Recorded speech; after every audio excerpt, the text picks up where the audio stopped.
Factor each of the following. First, factor out the greatest common factor, or GCF, of all terms in the expression.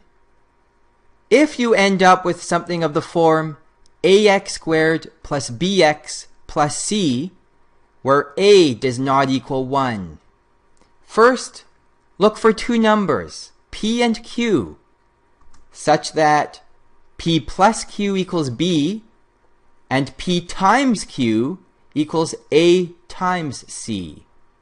If this is not possible, then the expression simply cannot be factored. Separate the bx portion into px plus qx. This gives us ax squared plus px plus qx plus c. Then factor the expressions ax squared plus px and qx plus c separately. This will result in a common binomial factor. Factor out this common factor. For the first question, 3x squared minus 10x plus 8. Here we're looking for two numbers that add to give negative 10 and multiply to give 24, which is 3 times 8. In this case, the numbers are negative 6 and negative 4.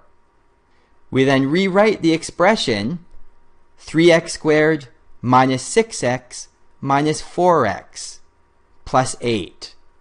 From the first two terms, we can factor out a 3x. This leaves us with x minus 2. We then look at the last two terms. If we factor out a negative 4, we're also going to be left with x minus 2. Note then that x minus 2 is a common factor here. We can then factor out that x minus 2, leaving us with 3x minus 4. For the next question, we factor out first the greatest common factor, ab. This leaves us with 8a squared plus 18a minus 5. We are then looking for numbers that add to give 18 and multiply to give negative 40, 8 times negative 5. These numbers in this case are 20 and negative 2.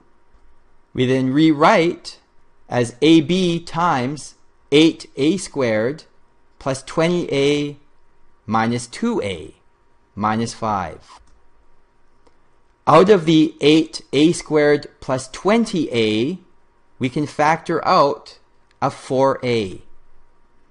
This leaves us with 2a plus 5. If we then factor a negative 1 out of the negative 2a minus 5, we're left with 2a plus 5 as a common factor. We still have the ab out in front, but then we have the factor 2a plus 5 multiplied by 4a minus 1. For the next question, here we're going to look for two numbers that add to 7 and multiply to negative 60, 6 times negative 10. Here, those numbers are 12 and negative 5. We rewrite the expression 6a to the 4 plus 12a squared minus 5a squared minus 10. We factor 6a squared out of the first two terms, leaving us a squared plus 2. If we then factor a negative 5 out of the last two terms, we're also left with a squared plus 2.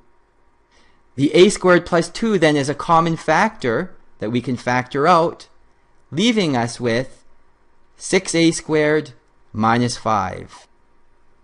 For the last question, here we have to factor out the greatest common factor, which is 2. This leaves inside the brackets 5 times y minus 1 squared minus 11 times y minus 1, and then plus 2. Here we are looking for two numbers that add to negative 11 and multiply to 10, which is 5 times 2. These numbers, negative 10 and negative 1. We then rewrite our expression as 5 times y minus 1 squared minus 10 y minus 1 minus 1 y minus 1 plus 2. We can factor a 5 y minus 1 out of the first two terms. When we do this, we're left over with a y minus 1 and a minus 2. If we factor out a negative 1 from the last two terms, we're also going to be left with a y minus 1 and a minus 2. Here, the y minus 1 minus 2 is a common factor that we can factor out. This leaves us with 2 times y minus 1 minus 2 multiplied by 5 times y minus 1 minus 1. We end up with 2 times y minus 3 times 5y minus 6.